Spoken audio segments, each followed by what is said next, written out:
अस्सलाम वालेकुम एवरीवन।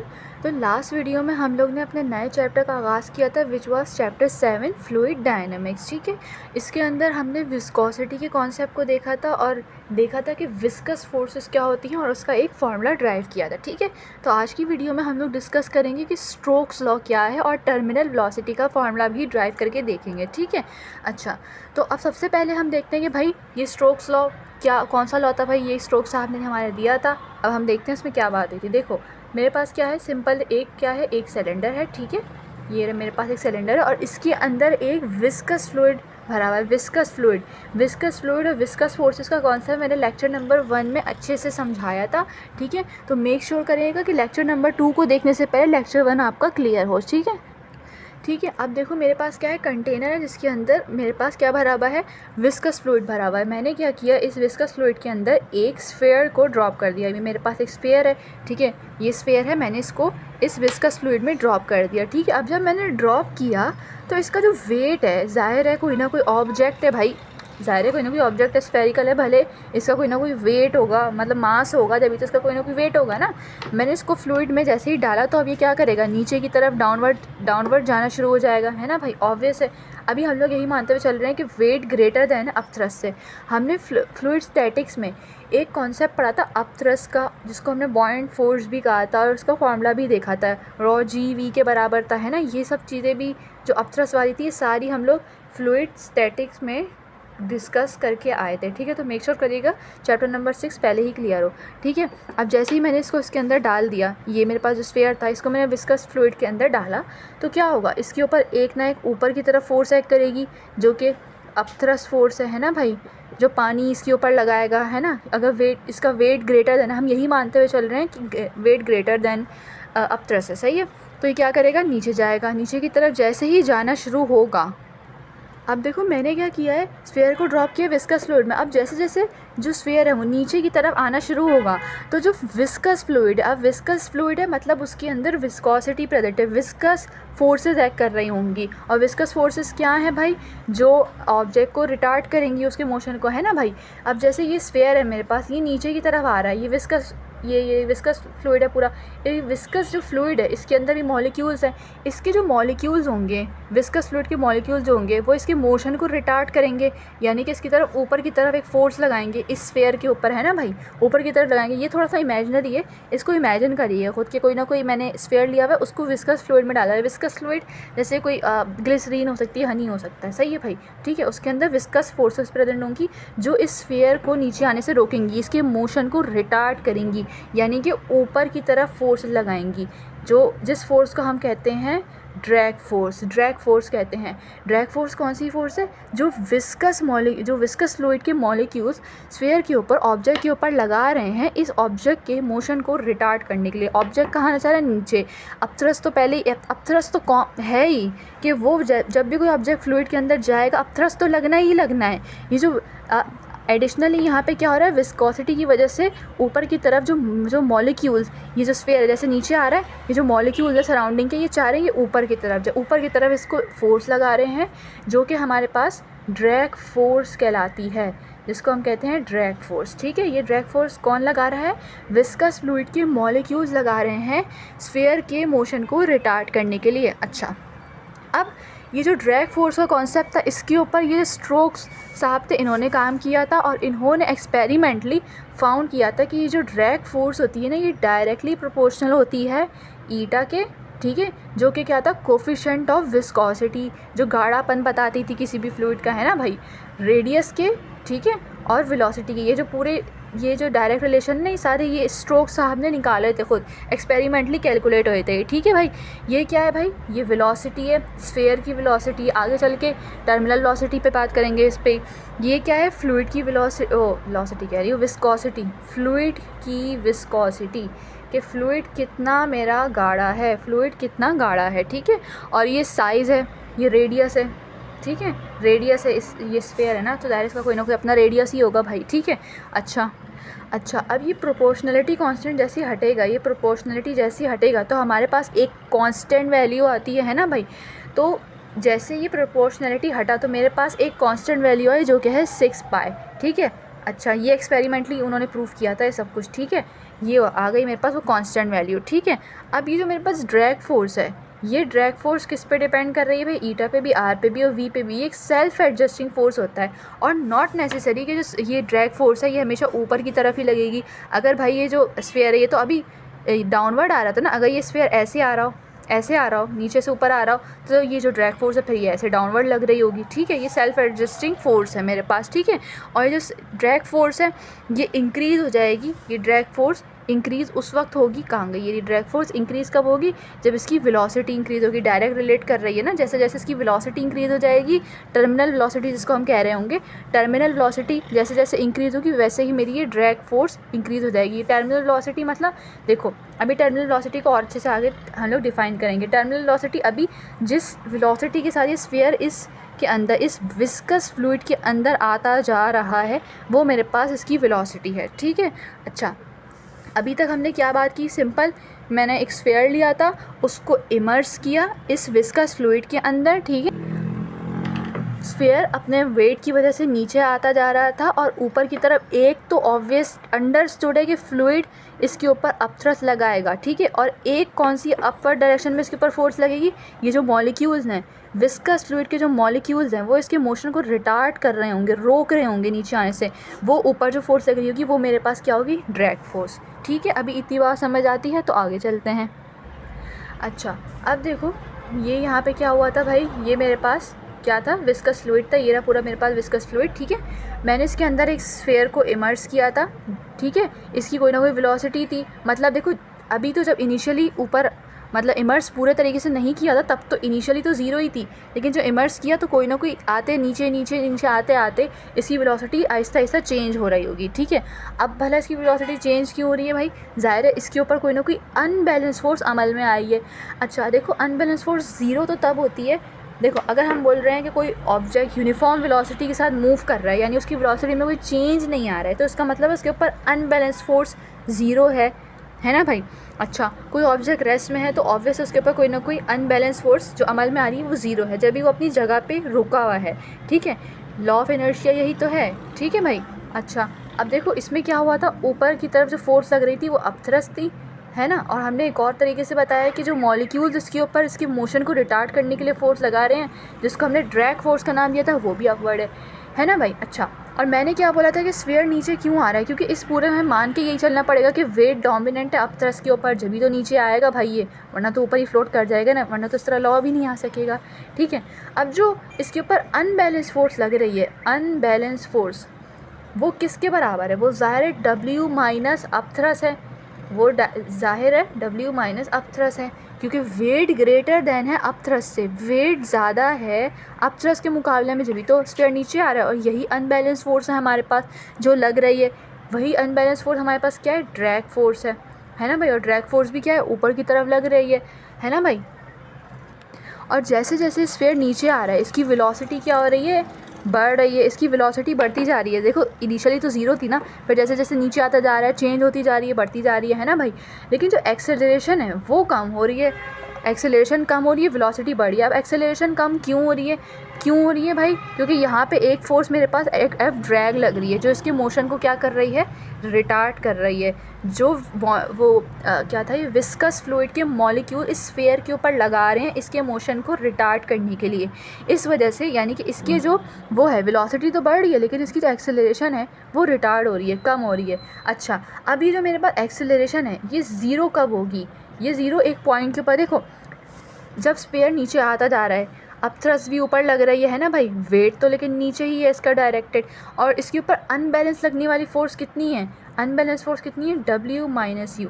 अगर कम होते होते एक पॉइंट ऐसा आता है, एक सेकेंड इसको ज़रा अलग कर लें, अगर स्फीयर नीचे जाता जा रहा है तो एक पॉइंट तो ऑब्वियसली ऐसा आएगा ना कि जितनी ऊपर लगने वाली फोर्सेस हैं, ऊपर लगने वाली फोर्सेस कौन कौन है, अपथ्रस्ट और ड्रैग फोर्स, अगर ये दोनों इसके वेट को बैलेंस कर जाती हैं, किसके वेट को, स्फीयर के वेट को बैलेंस कर जाती हैं, तो उस सूरत में एक्सेलरेशन ज़ीरो हो जाएगी। और जिस वेलोसिटी के साथ फिर ये डाउनवर्ड मूव करना शुरू हो जाएगा, वो वेलोसिटी क्या हो जाएगी मेरे पास, ऑब्वियसली यूनिफॉर्म वेलोसिटी के साथ फिर ये मूव करेगा, क्योंकि एक्सेलरेशन ज़ीरो हो जाएगी। चेंज ज़ीरो हो जाएगा। तो यूनिफॉर्म वेलोसिटी के साथ ये स्फीयर नीचे आना शुरू हो जाएगा, है ना भाई। और वो जो फिर वेलोसिटी के साथ नीचे मूव करेगा उस वेलोसिटी को हम कहते हैं टर्मिनल वेलोसिटी। अब देखो ये एफ का कैसे बराबर होगी। मैंने क्या बोला था, ये स्फीयर है, इसके ऊपर एक फोर्स कौन सी लग रही है, अपथ्रस्ट, जो अंडरस्टूड है फ्लूइड तो लगाएगा ऑब्जेक्ट के ऊपर जब भी इमर्स होगा, ये रहा भाई। और क्या था, एक कौन सी फोर्स है, ड्रैग फोर्स। ड्रैग फोर्स जिसको अनबैलेंस फोर्स भी कह रहे हैं, वो कौन सी फोर्स है, जो मॉलिक्यूल लगा रहे हैं स्फीयर के ऊपर ताकि इसका मोशन रिटार्ड हो सके, कम हो सके, ठीक है। और इसका कहाँ है, वेट तो डाउनवर्ड है। अगर मैं कहूँ कि जो ड्रैग फोर्स है वो और ये जो अपथ्रस्ट बराबर हो गए वेट के, यानी कि अगर वेट मेरा इसका 5 न्यूटन है और किसी तरीके से ये 3 और 2 होके ये 5 न्यूटन बैलेंस हो गया, तो फिर ऑब्वियस है कि एक्सेलरेशन तो फिर ज़ीरो हो जाएगी ना, क्योंकि स्फीयर नीचे आ रहा था भाई। मैंने क्या बोला था, इनिशियली इसकी वेलोसिटी जब नहीं डाला था तब तो ज़ीरो थी ना, फिर आहिस्ता आहिस्ता बढ़ रही थी, चेंज आ रहा था वेलोसिटी में। फिर यहाँ पे कहीं ये रहा पूरा फ्लूइड है मेरे पास, ये रहा विस्कस फ्लूइड, आते आते आते कोई ना कोई तो पॉइंट ऐसा आएगा ना कि जो अपथ्रस्ट है, क्योंकि जो ऊपर की तरफ फोर्स है एफ ड्रैग, मॉलिक्यूल्स से जितना ये नीचे आता जा रहा है तो मॉलिक्यूल्स उसके ऊपर उतनी ही फोर्स लगा के इसको ऊपर की तरफ ले जाने की कोशिश कर रहे हैं। लेकिन हमने क्या बोला कि वेट डोमिनेंट है अपथ्रस्ट के ऊपर भी डोमिनेंट है ना भाई। तो वेट इसका ज़्यादा है, ऐसा पॉइंट फिर आएगा ना नीचे आते आते कि जो अपथ्रस्ट जितनी भी ऊपर लगने वाली फोर्सेज हैं, अपथ्रस्ट और ड्रैग फोर्स, वो वेट को बैलेंस कर जाएंगी। उस सूरत में क्या होगा, जो एक्सेलरेशन है मेरी वो ज़ीरो के बराबर हो जाएगी। किसके बराबर हो जाएगी, ज़ीरो के। और जब एक्सेलरेशन ज़ीरो हो जाएगी ऑब्वियसली, तो वेलोसिटी क्या है मेरे पास, यूनिफॉर्म हो जाएगी। वेलोसिटी यूनिफॉर्म हो जाएगी, यानी कि कांस्टेंट वेलोसिटी के साथ, यूनिफॉर्म वेलोसिटी के साथ ये नीचे आना शुरू हो जाएगा स्फीयर। और उस वेलोसिटी को हम बोलते हैं टर्मिनल वेलोसिटी। क्या बोलते हैं भाई, टर्मिनल वेलोसिटी। सही है, आई होप ये वाली बात आपको क्लियर हो गई होगी, ठीक है। अब हम इसकी एक डेरिवेशन करके देख लेते हैं टर्मिनल वेलोसिटी की। हम दोनों फार्मूलाज ड्राइव करके देखेंगे और अच्छे से देख भी लेंगे। आपकी बुक में एक रॉ माइनस सिग्मा वाला जो फार्मूला है वो अलग से ड्राइव नहीं करके दिखाया हुआ, लेकिन मैं उन दोनों फार्मूला की आपको लॉजिक बताऊंगी, ठीक है। अब देखो मैंने जो बोला कि जो ड्रैग फोर्स है, जो अनबैलेंस फोर्स भी जिसको हम कह रहे थे, वो किसके बराबर है, W माइनस अपथ्रस्ट के, है ना भाई। अच्छा, अब मैंने क्या बोला था कि वेट डोमिनेंट था अपथ्रस्ट पे, जब तो मेरा जो स्फीयर था वो नीचे की तरफ आ रहा था ना भाई। देखो अजम्पशन यही लेनी पड़ेगी ना कि वेट अपथ्रस्ट से ज़्यादा था, वरना तो ये पूरा लॉ ही नहीं आ पाएगा, ठीक है। अच्छा भाई, अब देखो जो एफ ड्रैग है, ड्रैग फोर्स का फार्मूला ये रहा, हमने भी पीछे देखा था ना, 6 पाई ईटा आर वी, ठीक है। यहाँ पे ये रखो simple value 6 pi eta R V क्या है मेरे पास, टर्मिनल वेलोसिटी थी। अच्छा, अब ये वेट है, वेट किसके बराबर है, mg के, है ना भाई। और ये अपथ्रस्ट को अभी फॉर द टाइम ऐसे ही रहने दो, अपथ्रस्ट, ठीक है। अच्छा, अब देखो भाई, मेरे पास जो मास है उसकी वैल्यू कैसे आएगी, मुझे डेंसिटी पता है, डेंसिटी किसके बराबर होती है, मास पर यूनिट वॉल्यूम। मास की वैल्यू यहाँ से आ सकती है रॉ इंटू वी। अभी जो डेंसिटी है, ये किसकी डेंसिटी है, इसको रॉ बी करके लिख लेते हैं। ये क्या है, ऑब्जेक्ट की बॉडी कह लो, उसको बी से लिख लिया मैंने, बॉडी कह दिया इसको, ठीक है। ठीक है, जो मेरे पास बॉडी है ना, क्या है, ये स्फीयर है यहाँ पे, ठीक है, तो मैंने इसको रॉ बी लिख लिया है, ठीक है। अच्छा, ये वैल्यू मास की इधर पुट कर दो, ठीक है, 6 पाई ईटा आर वी, ठीक है। यहाँ पे क्या रखो, रॉ बी। और ये क्या, ये वेलोसिटी नहीं है, ये वॉल्यूम है। डेंसिटी क्या होती है, मास पर यूनिट वॉल्यूम। इसको थोड़ा सा ऐसे करके बना रही हूँ ताकि थोड़ा सा ना डिफरेंस रहे, बट ताकि वेलोसिटी और ये इसमें वॉल्यूम में कन्फ्यूजन ना हो, ठीक है। अब थोड़ा ऐसे ही रहा अभी। अच्छा, अब यहाँ से भाई, अब मुझे पता है जो मेरे पास बॉडी थी वो क्या थी, स्फेरिकल थी, स्फेयर था मेरे पास, है ना। तो अब जो स्फेयर का वॉल्यूम होता है वो किसके बराबर होता है, 4/3 पाई आर क्यूब, ठीक है। इतनी बात तो सबको पता होगी कि स्फेयर का जो वॉल्यूम होता है वो 4/3 पाई आर क्यूब होता है ना भाई। तो अब मैं ये जो वैल्यू है वॉल्यूम की वो यहाँ रख सकती हूँ ना, जो स्फेयर का वॉल्यूम है ईटा आर, ये वी क्या है, वेलोसिटी वाला, ये क्या है, डेंसिटी, बॉडी की डेंसिटी, जो क्या है मेरे पास वो है स्फेयर यहाँ पे, ठीक है। यहाँ पे 4/3 पाई आर क्यूब, ठीक है। अब देखो अपथ्रस्ट का जो एक फार्मूला था, हमने चैप्टर 6 जब पढ़ा था फ्लूइड स्टैटिक, उसमें ड्राइव किया था कि अपथ्रस्ट जो होता है वो बराबर होता है रॉ जी वी के। अब ये क्या था, ये था वॉल्यूम, ये क्या था, वॉल्यूम ऑफ फ्लूइड डिस्प्लेस, या फिर volume of the solid immerse, volume of solid immerse, है ना, ये दोनों बराबर थे। कैसे थे भाई, पूरा आर्किमिडीज़ में प्रिंसिपल में इसके ऊपर बात की थी, ठीक है। तो इसको मैं यहाँ पे ऐसे लिखूँगी, रॉ एफ यानी कि फ्लूइड की डेंसिटी जी इंटू वी, ठीक है। वी क्या था, volume of the fluid displace या फिर volume of the solid immerse, ठीक है।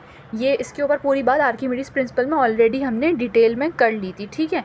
अच्छा, यहाँ पे एज इट इज़ रखा 6 पाई ईटा आर, ये वी क्या, ये वेलोसिटी है।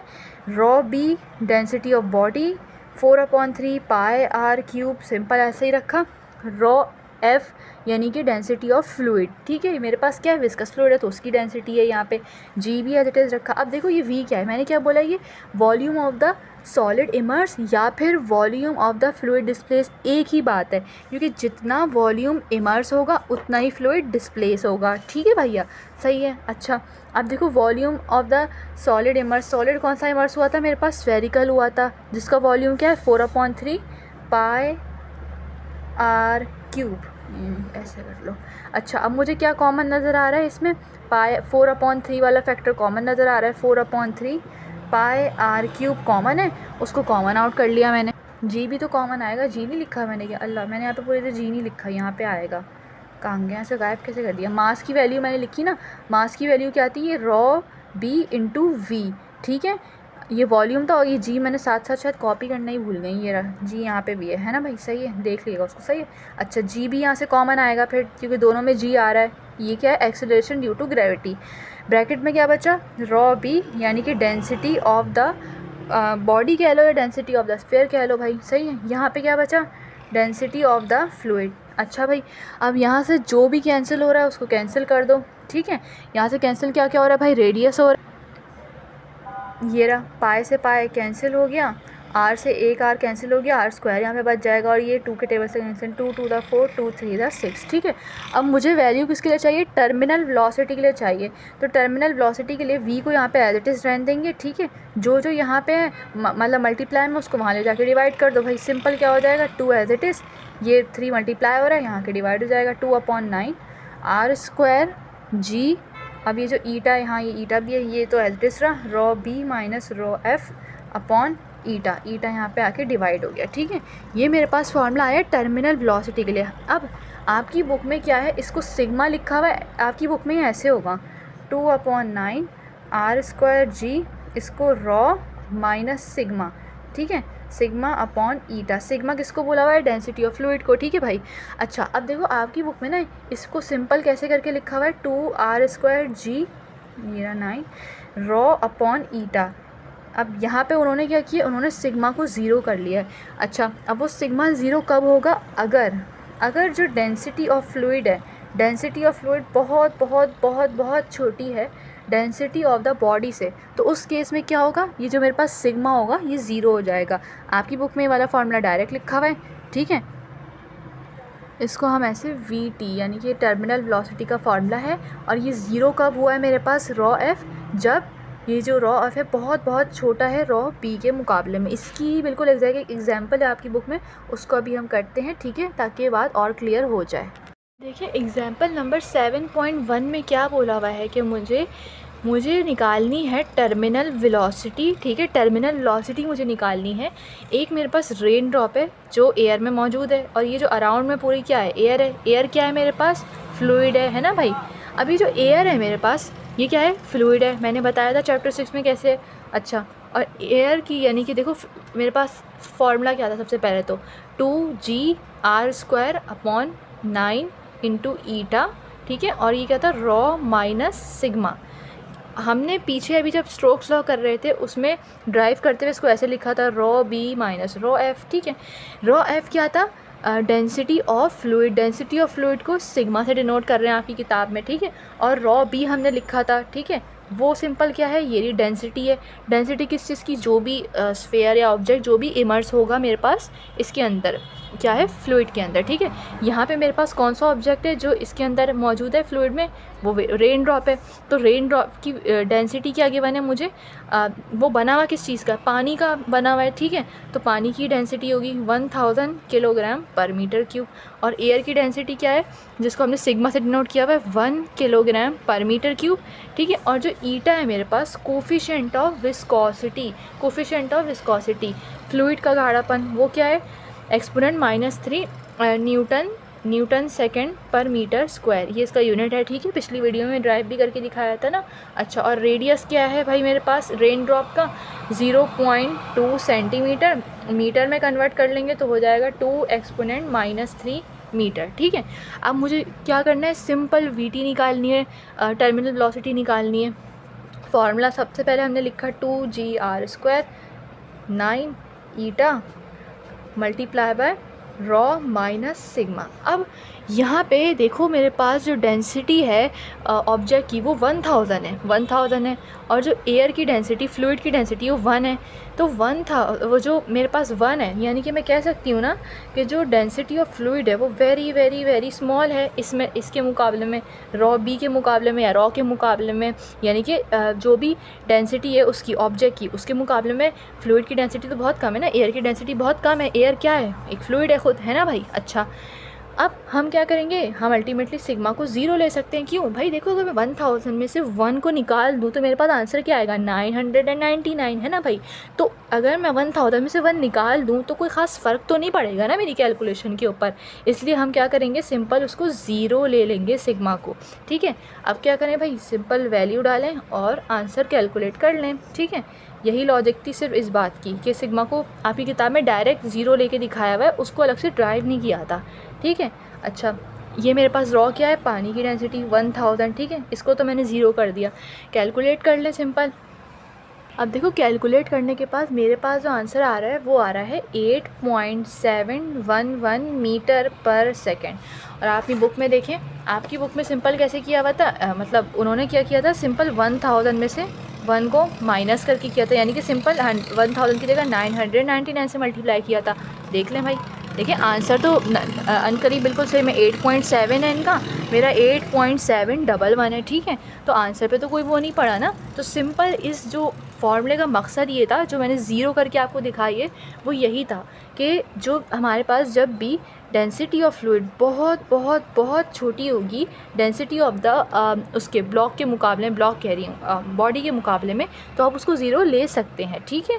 जैसे यहाँ पे था, एक तो थी 1000 और एक क्या थी 1, तो 1000 में से अगर हम 1 निकाल देंगे तो कोई ख़ास देखो वैल्यू पे फ़र्क नहीं पड़ा, ये 8.711 है। और बिल्कुल पॉइंट की भी बात के बाद डेसिमल का फ़र्क आया, यहाँ पे क्या होगा 8.70 होगा यकीनन, ऑब्वियसली यहाँ पे 8.71 आ गया सिंपल, ठीक है। अच्छा, तो आज की वीडियो में हमने इस पूरे टॉपिक को कवर किया है, स्टोक्स लॉ की। नेक्स्ट वीडियो में हम लोग बर्नौलीज़ इक्वेशन वगैरह की तरह मूव ऑन करेंगे, ठीक है। तब तक के लिए अल्लाह हाफ़िज़।